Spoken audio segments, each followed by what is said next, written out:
Okay, welcome everyone. This is Trey. I'm here with my good friend Gavagai, and we had spoke a few days ago about having a conversation regarding um, gay marriage and issues related around that as they uh, relate to us today in our society. So, welcome, Gavagai. I'm glad you're here. Thank you. It's good to be here.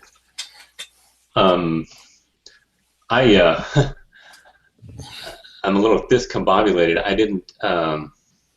Time got away from me. I got into a conversation with Hogtie Champ regarding the sweet cakes by Melissa. And I was reading the final ruling on that. Oh, okay. And so I'm sure there's going to be a lot of whirlwind of activity in the coming days over that particular issue. They feel like they've got a big smackdown, and I feel like they don't. Um, but anyway, that's tangential, but also related to what we're talking about here. And I'm blanking out as to exactly what we were going to talk about. Can you help me? Yeah, well, I mean, I think I don't remember the exact. Let me see if I can find it in the feed here. It's been so much activity. I mean, you already mentioned. I mean, just the topic of same-sex marriage. We had also here. Let me see. I think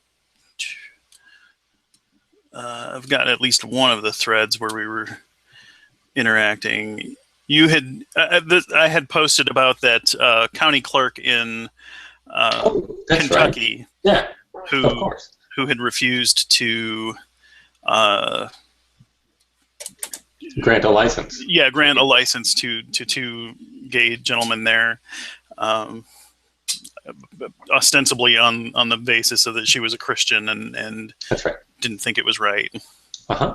So Okay, so what we need to discuss is the relationship of gay rights as it relates to the Constitution in a consistent fashion. Okay, so a lot of people point to the 14th Amendment in relating the right for people who uh, uh, practice homosexuality to be able to be married. yeah, I would agree with that. I think that the 14th Amendment equal how is it worded? Equal Well, see, protection under the law. yeah, I mean, it came as a result of the slavery movement. Sorry about my hair; it really looks sloppy today. Saturdays I don't generally take a shower. Um, yeah, and so the problem is with that is that you are abrogating by elevating homosexual practice to the level of race. You are abrogating the very foundational principle of the First Amendment to the right to freedom of conscience and freedom of expression in a religious realm. I think just the opposite is true. Now, here's the thing: the Christians who disagree with same-sex marriage should by no means be forced to, like pastors shouldn't be forced to perform same-sex marriages if they think that that is not part of their religious beliefs. But at the same time, there are pastors who Christian pastors, and you may disagree with that description, but there are pastors who participate in and believe in the Christian Bible, and who think that same-sex marriage is fine, who are willing to perform those marriages. And there are also, ministers and priests from other religious groups who are also willing and think that that is fine. And by excluding same-sex marriage from being recognized, you are in a sense saying these religions are wrong and this religion is right. And that's it would be an endorsement of one view, one religious view by the government. Okay. So the government, I mean, would you agree that the American Constitution is necessarily um, uh, necessarily linked to meta-narrative? I No, I don't like that word meta-narrative. I mean, Wow. I think narrative is important, but I think that meta-narrative uh, just becomes so ambiguous, and we can't pin down or verify anything that's on the meta level, Sure we and can. so I've done it with you several times. no, you've tried to go through philosophical arguments and things, but that's different than giving a meta narrative. I mean, Are you giving a once philosophical argument right now? yes, Okay, so yours is better than mine, right? yeah, I would think so based on, I mean, reason, but Okay, okay, yeah, that's that's not. interesting. I'm not pulling in kind of this underlying arc or involving some divine purpose or supernatural anything. Well, sure you are. You're giving a moral imperative to me, are you not? No, Oh, not you're not telling me that I should give not. gay people rights the same as people who are not homosexuals?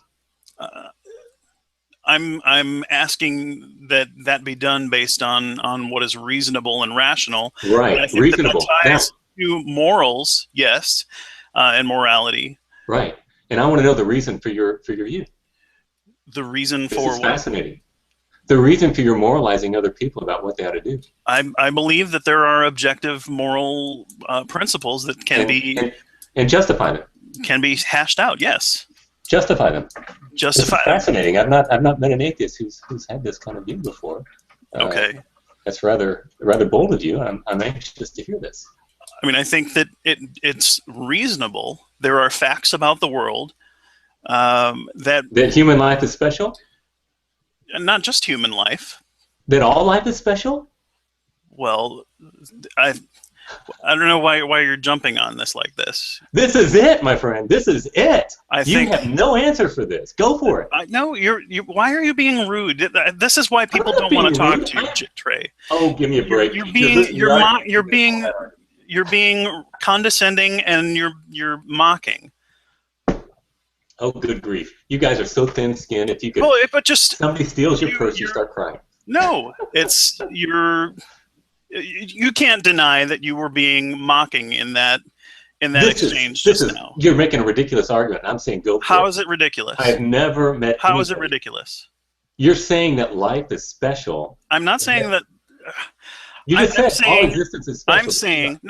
I'm saying that it is reasonable and rational for a being, and part of being human is that we want to exist. Why? We have a desire to preserve our lives. Yes. And the reason for that is because that has been bred into us through millions of years of evolution. Okay, so evolution purposed you. Evolution, I don't know what that means. Is there intrinsic value to your existence? No, there's not intrinsic value to my existence. Why do you act like there is then? I'm acting like I have value for my existence. That's right. Why? Because I have a desire that came through evolution. That is a lie. It is a biological desire of mine. It's a lie, though, right? It's not true. It's true that I have that desire. Yeah, but that desire does not correspond to reality, right? It's not a fact. It's an opinion. It's a fact that I have that desire. Right, but that does not correspond to reality. You don't really have any value. It absolutely does. It's part of what it is to be human. You're just saying it's a magic. You're giving me a just so story. That's no. Kipling. You're seriously talking about a just so story when you believe that there is an invisible deity who wants to torture us all, but doesn't want to torture us all. Is there something wrong with that? Yeah, there's no evidence for that. That you're talking. That's a No just so evidence. story. What are you talking about? No evidence. You're moralizing me about the sanctity of human life, and then you're mad at God. I'm not moralizing about the sanctity of life. I am saying that because we as human beings have the desire to live and I'm asking for your and be justification healthy for and that. well, Why? because You can't give an answer, that can has you? I Just say have that's the way given it the is. answer. You can't give an answer as to why a deity would want to torture every creature. Well, sure that I he's would, created. because he's holy and we are sinful. That doesn't mean that. So, would you say that I would be more holy and more pure if I wanted to destroy everything? Would that make me more holy and more pure? Indeed, it would, because there's a reason come for on. it. So then, by that same argument, the people who are most destructive and most prone to destroy and murder and kill would be more holy than the rest of us who say that they shouldn't do that. No, Absolutely, what right do you that have follows from your argument. No, it doesn't. You It just does. straw man my argument. What right does somebody have over somebody else's right of life? What right would a deity have? He's the one that gives it every moment of its existence. No, you prove that. That's a just so story. No, it's not. You are story. dependent for your existence, are you not, my friend? Dependent on what?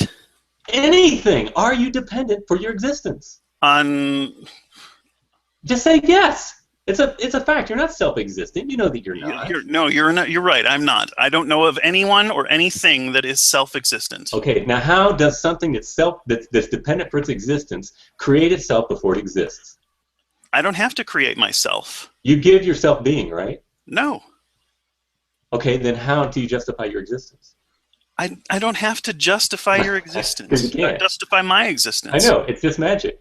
It's just, it happened, poof, out of nothing, right? I can explain my existence. My parents had sex, and your parents, one of my father's sperm. Let's do the elementary. One of my mother's eggs. Yeah, go back. Come on, go back. I mean, I don't know why we have to go to this silly game every time. Go ahead. We're talking about same-sex marriage, are we not? Indeed, we are. And we're talking about your moral imperative that you are trying to pour over to me that you don't have justification for. That's not even constitutional, because our Constitution is built upon meta-narrative. Every one of the founding fathers agreed that the reason there is rights is because the Creator gave them rights. That is the very foundation of the Constitution. Do you agree with that? Is it biblical? Do you agree with that? Is it biblical? Our Constitution is purposefully not biblical directly. Okay. Is it indirectly biblical? Yes. Not America. The entire Western world. Are you familiar with the foundation of the Western law that we have that was around 893? It was created by a certain king. Do you know who that is? 893? Yeah. Was it Constantine? Is that what you're talking about? No, Constantine's way old. It's like 500 years before that. Okay. What are you talking about? There was a certain king of England, some say the first king of England, who codified the 3 Saxon laws of that day, and it's called the Book of Dome, or the Book of Law, and it's called King Alfred's Law Code. And he based that law code on the Mosaic law of the Old Testament. That is the foundation for what parts of the Mosaic law are included or have anything to do with our Constitution? The very fact that our laws that we have for murder, for thievery, murder is not part of our Constitution. I mean, it's not wrong to murder in our Constitution. Your right to life and property. What is it? Listen, my friend. What is the justification for the prohibition against murder in a Western context? What is the justification for that? Yeah. It's based on reciprocity, based on the fact that we should. None of us wants that to happen to ourselves, and so we can say we should limit our own actions in such a way that we are not doing that to other people. Right. Life is special, right? Not just life, but speech. We should treat others the way we want to be treated, right? Okay.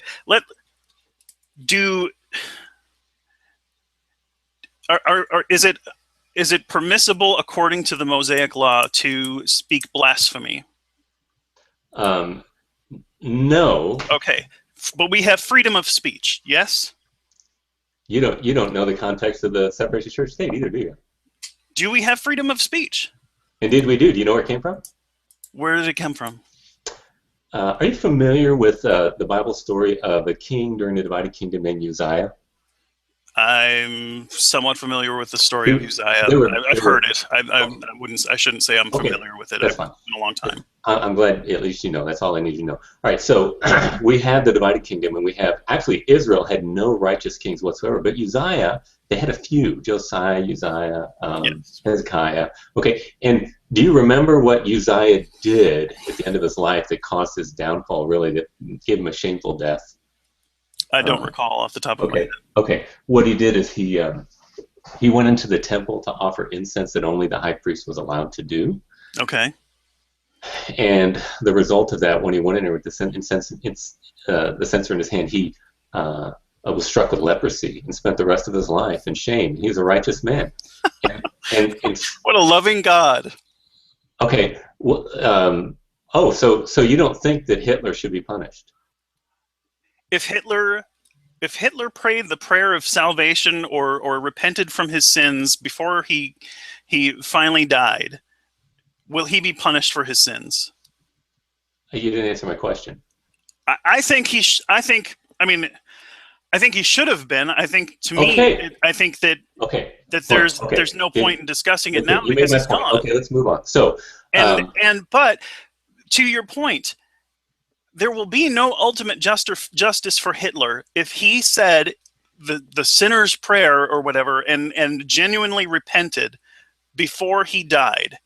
6 million Jews will have died, and he will be free to praise Jesus in heaven and not be punished. Meanwhile, Gandhi, who freed millions of people and freed them from British oppression and minority rule and abuses through non-violent means, will be tortured in hell for all of eternity. Well, he will be tormented, not tortured. Are you familiar with the book Great Soul? Will he be subjected to burning? I don't think physical burning would be torment. But so Gandhi is a paragon of virtue for you.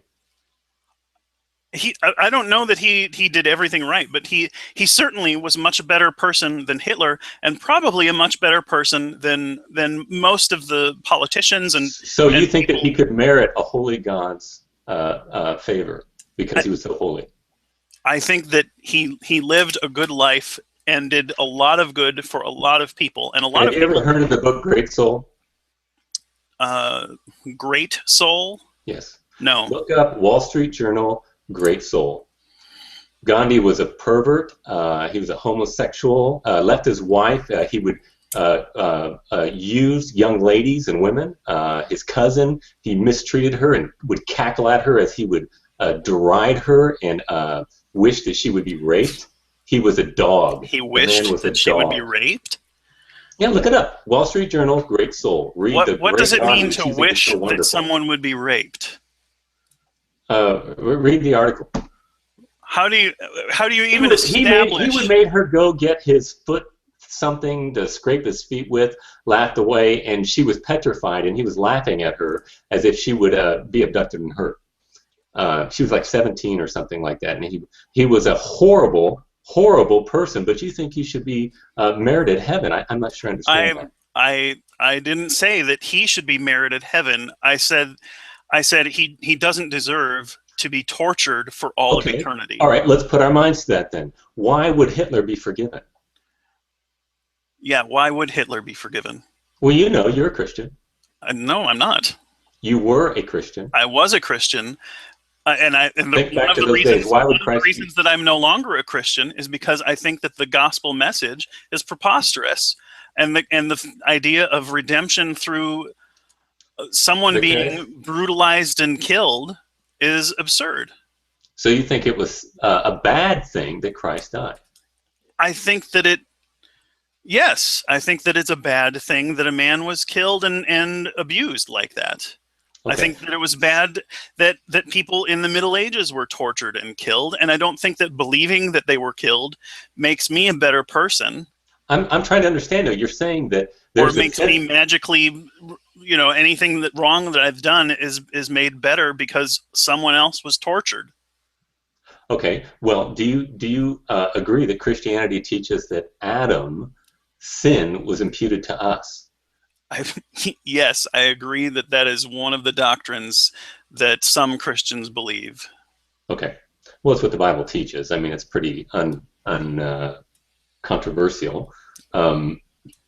So Adam was our representative, and if it were not for representation, then we would never be able to have righteousness imputed to us. We would all be judged for our own sins if it were not for such a doctrine. Do you agree with that?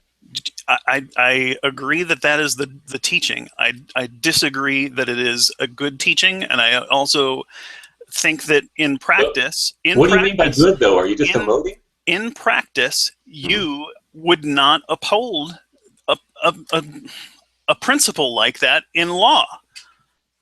So look at the story of Achan. You're familiar with Achan, correct? Uh-huh. And Achan stole some things from some dead people in a moment when it wasn't allowed to be done. Right. Although in some instances it was allowed to be done.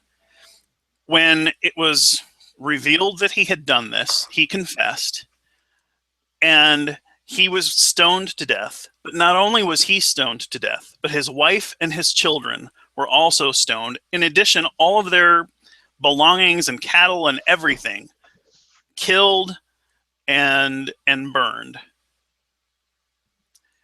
Would that be an acceptable system of justice for you? If that was put into law today, that if a man steals something, all of his children, all of his family, everything is killed. Every pet, every livestock that he owns, anything living that he owns or is his offspring, would that be just? Would it be unjust in your view? Yes, extremely. Why? Why? Because we should not be held accountable. What do you mean by should? What do you mean by should? I mean that it is wrong. It is morally wrong for it's people. It's objectively wrong, or that's just your emotion? I've told you, I believe that there are objective moral principles that can be derived from reason. And reason is founded upon the sanctity of existence that is objective, right? It is. Well, the reason in the context of the fact that we have the desire to live and live well and be healthy and happy. Right, and so you think that life is objectively is holy or special, therefore we have a moral imperative to treat others with respect. We have within us a desire, a biological desire that has been imbued in us through evolution, because beings that do not have that desire are not likely to produce offspring. They're not as likely to be successwater. Yeah, so evolution is purposive, even you're saying. It's teleological. No, that's just the outcome. Just like water. I mean, water does not purpose anything. Water does not have personhood like. But it's going to go to the right. It's going to go to the ocean from wherever it lands on the continent, right? I mean, it's going to eventually flow there. You're doing a red herring. I'm not talking about water. I'm talking about you. I'm talking about this process yields the same kinds of results. No, it doesn't. Water does not purpose. You are teleological. You are valuer. No, you're putting that into it. You're putting that label on it, and it's. So you're not a valuer. You're not a valuer. I do value, but my so you my have value, right? You have value intrinsically, right? Well, I have intrinsic desires because of my biological being. And it's value, right? I want those things, but you could just as easily say because of my biology, yes. Okay, so you are saying that humans are intrinsically valuable. They are valuers, therefore they are valuable. Valuers. I've not said that they are intrinsically valuable. We are valuable insofar as we You're saying they're meaningless. We give ourselves purpose. So it's not true. It's just something we fantasize, but it's not real. Well, you're using different words for different things, and you're mixing terms. Okay, we value things, and we value our own lives, and we also have a tendency to value the lives of people who are most closely related to us. Yes.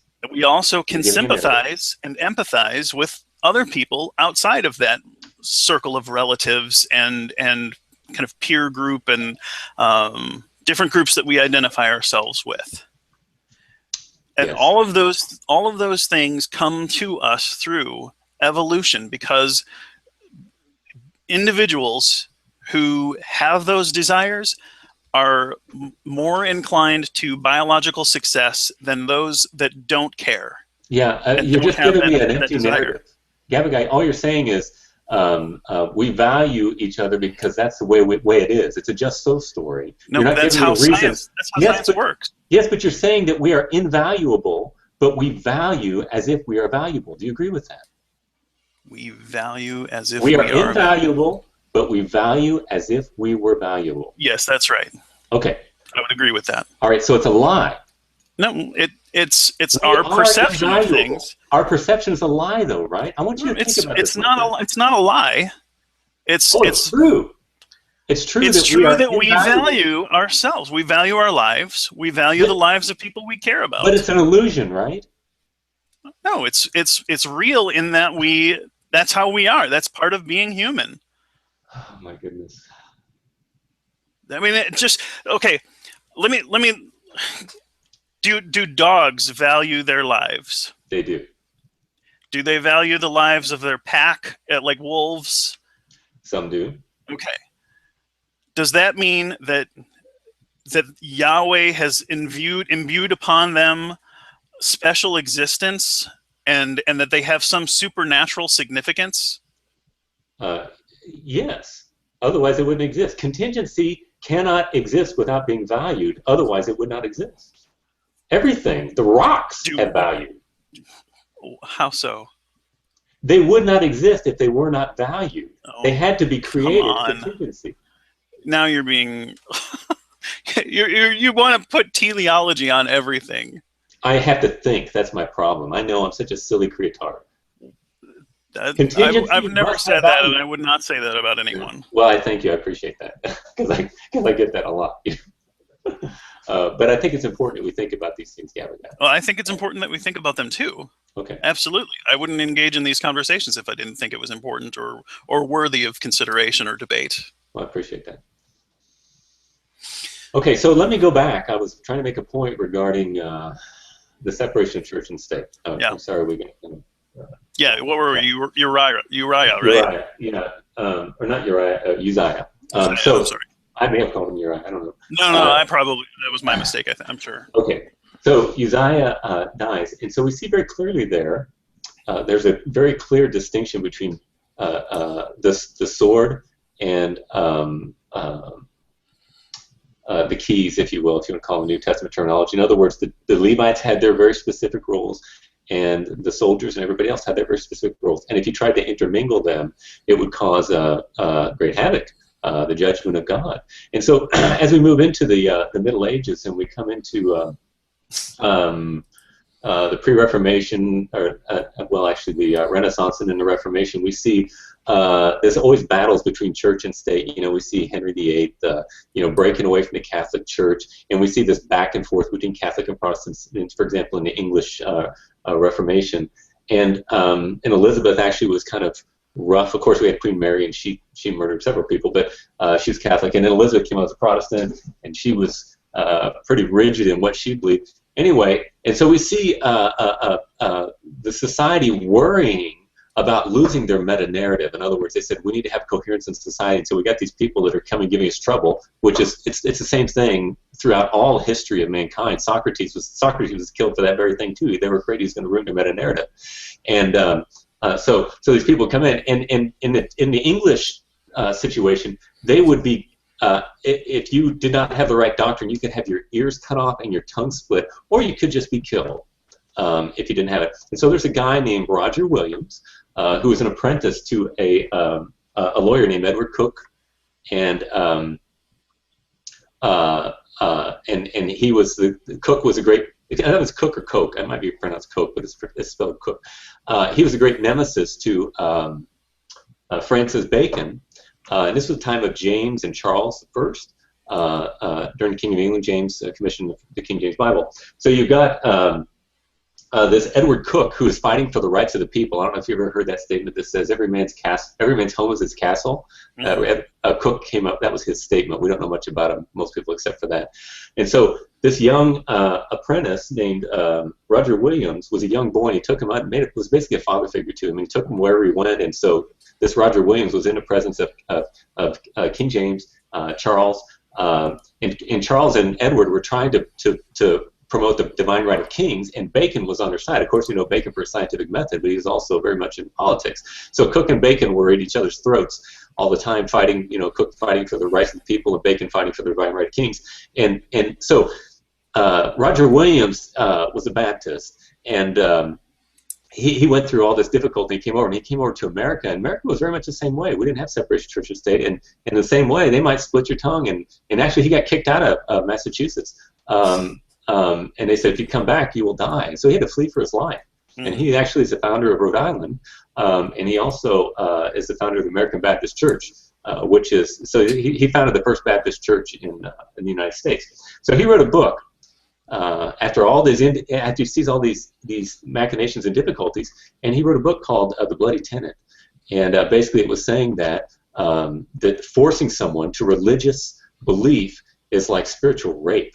And he used very strong language, and a fascinating fellow. I mean, I'm not going to agree with everything he had, but he's the one who really came up with this doctrine and the doctrine of separate church state. Although it's a thoroughly biblical thing. Jesus said, "Give to Caesar what is Caesar's, and what is God's is God." And in Romans 13, Paul says, "Obey the authorities over you, for they are God's authority for rendering judgment. They don't bear the sword for evil." So here, Paul is giving, and God is giving, the power of the sword to the state, but he gives the power of the keys to the church, and that means that you can kick somebody out of the church. He says, whatever you bind on earth be bound in heaven, you loose on earth, loose in heaven, from Matthew 18.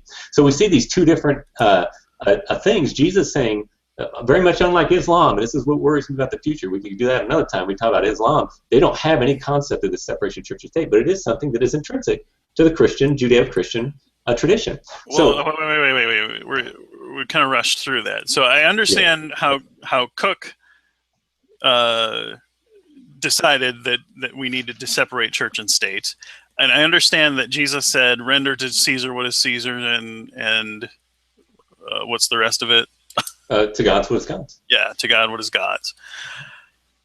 I don't know that is very, very much of a separation of church and state principle.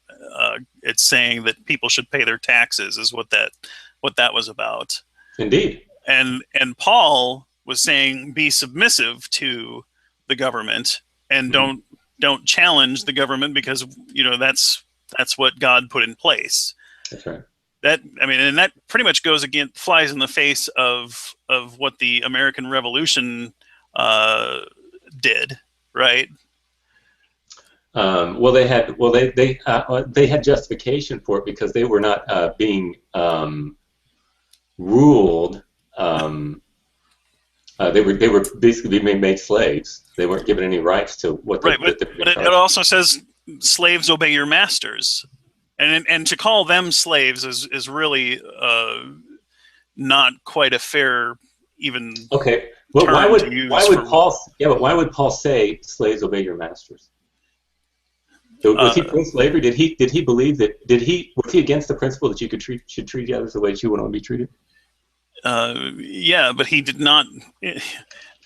He didn't tell any slave owners that they should free their slaves. He didn't say that this is the ideal. He sent Onesimus back to Philemon. That's right. When Onesimus ran away, he said, "No, go back. You're a slave. Go back and be a slave." That's right.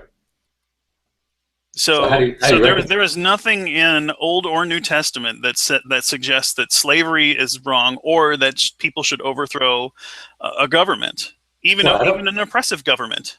Well, I don't think that. You see that you have the Locke. John Locke also was a big influence on. Absolutely, there we agree. Yeah, on Roger Williams. You mentioned Edward Cook. That was actually Roger Williams who came up with that argument. Okay. So you see a lot of things, synergies going into this whole thing. But do you can you see how when you say this radical new view of, say for example in Galatians where it says there's neither Jew nor Greek, there's neither slave nor free, there's neither male nor female in Christ, that all people are equals. Right. How does that reconcile with slavery? That's a good question. I don't think that it does. I think so. Here was a big thing that was a huge influence on me when I was kind of searching through my own beliefs and trying to make sense of my own faith. Mm-hmm. I read through. Are you familiar with John Rawls at all? I know the name, and Okay. I may have had a little bit. He's a writer, a fairly modern writer. I think he's still alive. Even I could be wrong about that, but he wrote a Is book. he an existentialist? Not to my knowledge. He wrote about justice. He wrote his big and probably most well-known work is A Theory of Justice.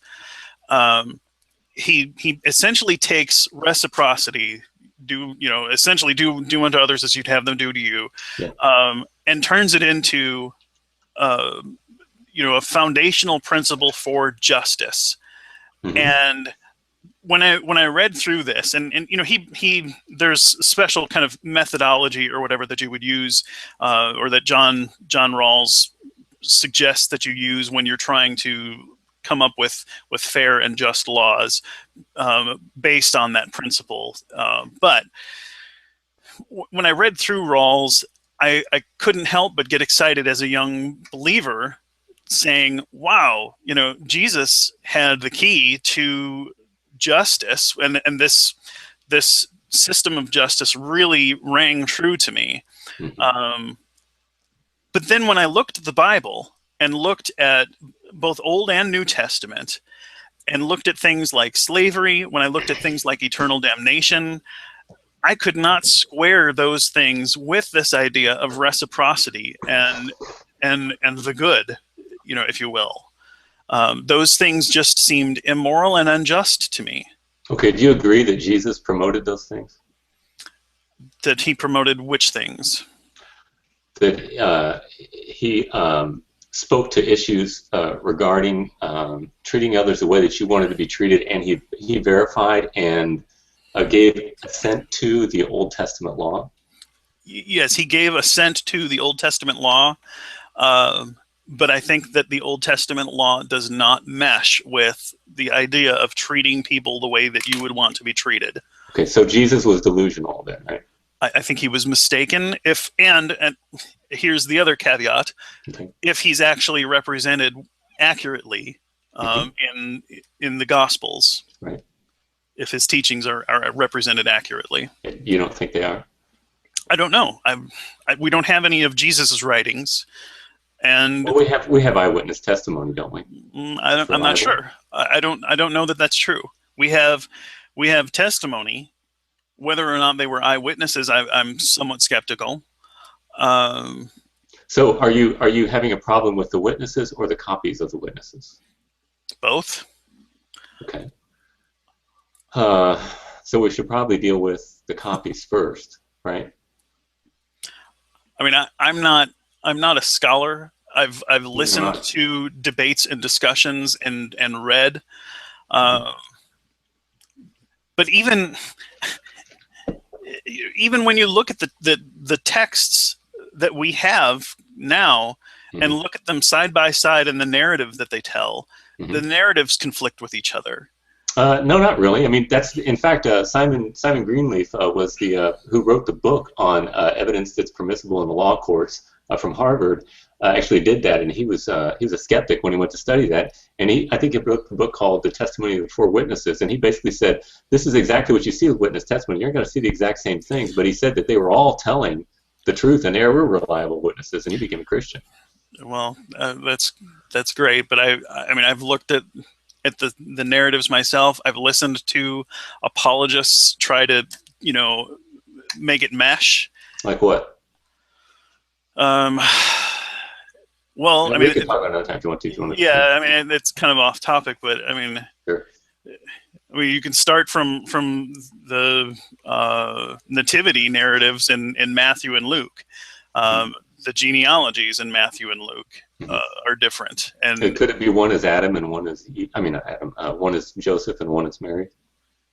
that's not how it's listed. And then there are some names that are the same, but they're put in different places. You can go to even Wikipedia has them listed out side by side, and even as early as Jesus' grandfather have different names, but they both start with Joseph, and Jesus wasn't even blood related to Joseph. But if you're going to say, well, it's a paternalistic or patriarchal list, you run into problems just as soon as Joseph's father. One says Jacob, and the other one says, I forget what the other name is, but it's a completely different name. They include some of the same names, but in some cases they're like way off as far as where those same names, they just don't line up at all. Okay.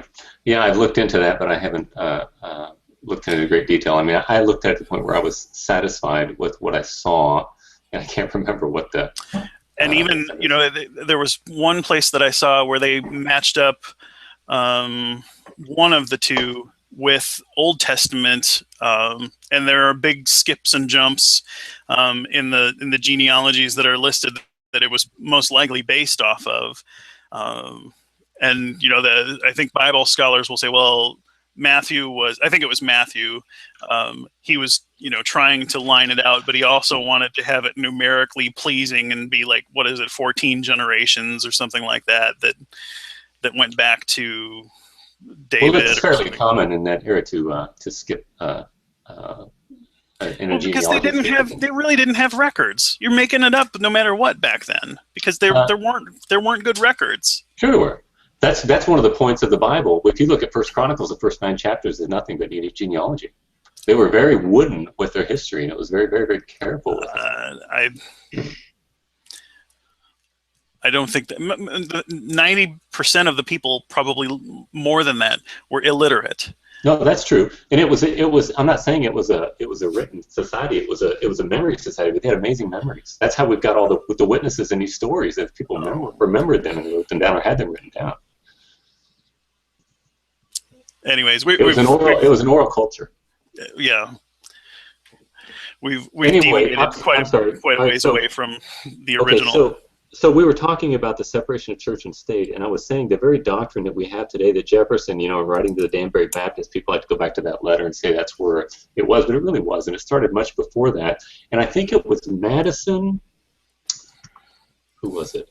Madison and Jefferson against Washington and Adams, I think. Washington and Adams wanted to establish, kind of have the state support the church. And Adams and Jefferson did not. They wanted to have the separation of church and state where there's not a coercion. And if I were living in that day, I would have been on Adams and Washington State. But now looking back at Jefferson and Madison were correct. I think it's one of the secrets of American prosperity and flourishing is the doctrine of the separation of church and state. The problem is, though, today people are trying to separate. They're saying it's a separation of God and the state. You cannot, in other words, it's a positively secularist worldview that is only accepted, which was completely foreign to that day, because it divorces the Constitution from meta-narrative, which is an integral part of the document. You don't need a meta-narrative. You don't need a meta-narrative. That's right. You don't have one, and you have blind faith. I've tried to push you and get your meta-narrative, your moral imperative. I want to know about it. You don't have one, except that you emote it personally, and you want to force your perspective on other people, but you can't justify it. We agree on probably 90% of what acts and things are right and wrong. It's because it's innate, right? Well, no, because it's reasonable, and that's right. It's reasoned through our innate reasoning, right? But what we believe, what you and I mutually agree on, is vastly different than what it was 200 years ago. Yeah, absolutely. No, it doesn't. Absolutely. Here, Gavagai, here's the thing. We would, if we really wanted to get down to brass tacks, we'd disagree on a lot more. But one thing that mankind has always held to, and we are all learning this, is the sanctity of existence. What, That what is the one thing that never changes. Let me ask you something, Gavagai. What do you think about abortion? I don't like it. What do you think about? I think that we need. I think that we need to. It needs to be legally permissible. Okay. Because, and I don't know. Have you read the Roe versus Wade decision? I have not. Okay. To me, it makes sense. Their rationale for it, and just kind of in a nutshell, their basis is essentially that there are circumstances where a woman has medical need for it, and there are also circumstances where she may be morally justified because she's been raped or whatever. We don't have the judicial system that can process and differentiate in those things. Plus, it puts a woman through unnecessary strife and things if she's gone through a tragedy like that. And it's really most likely not the place for a court to be making decisions. Plus, they just don't have the ability to expedite a trial and things of that nature within a window of time that makes it expedient for the woman. So she would end up going months carrying a child, waiting for a decision in a court after hearings and things. And then we'd have late term abortions if the well, why not just make it illegal except for incest? I mean, because how do you adjudicate that? How do you go through a process where that's happens? The woman is going to stand trial and things. So you think that a woman should be able to take her child, or let's just say her offspring. She should be able to take the life of her offspring out of convenience. I think that the state has a legitimate concern and interest in preventing people from killing their offspring, but I think that, you know, like the Supreme Court said, in that third trimester, the babies become viable, so they are no longer dependent on the mother to survive.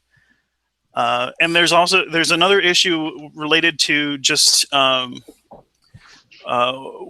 do they say it?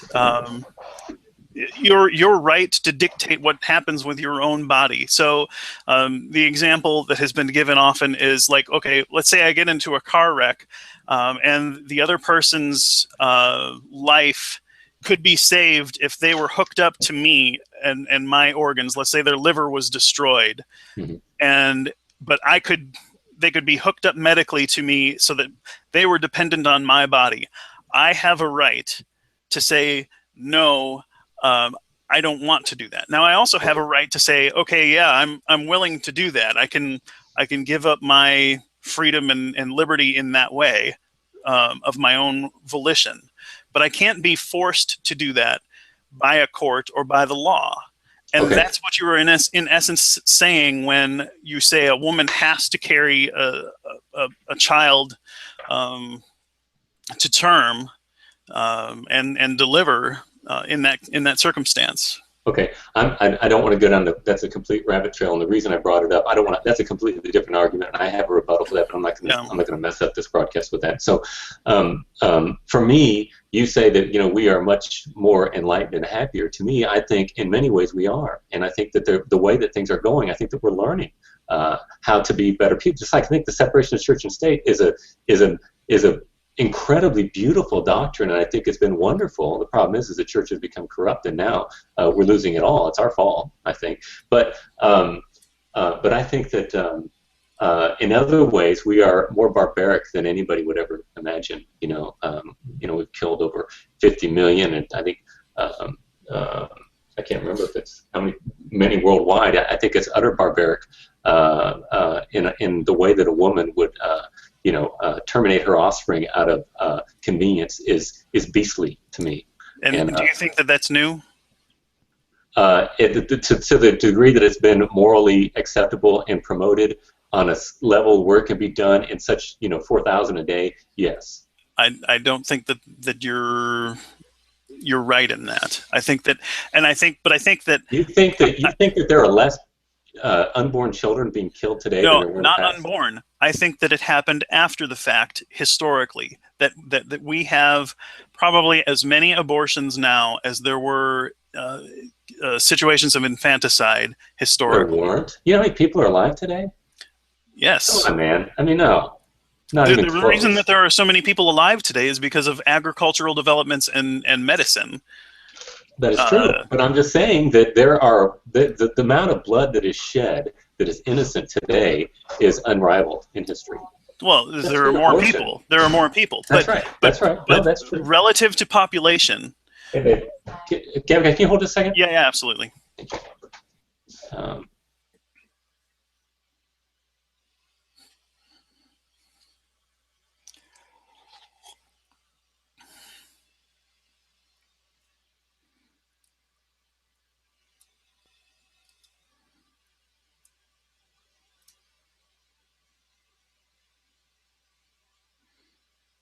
You're still muted. Oh, there you go. I'm sorry, Gavagai. I was still talking to them. Okay. My daughters, my phone's upstairs. My daughters called me to come home from work to pick them up, and they walked home. It's only about 2 miles. Time, so that's okay. Yeah, but anyway, I'm a loser here. All right, so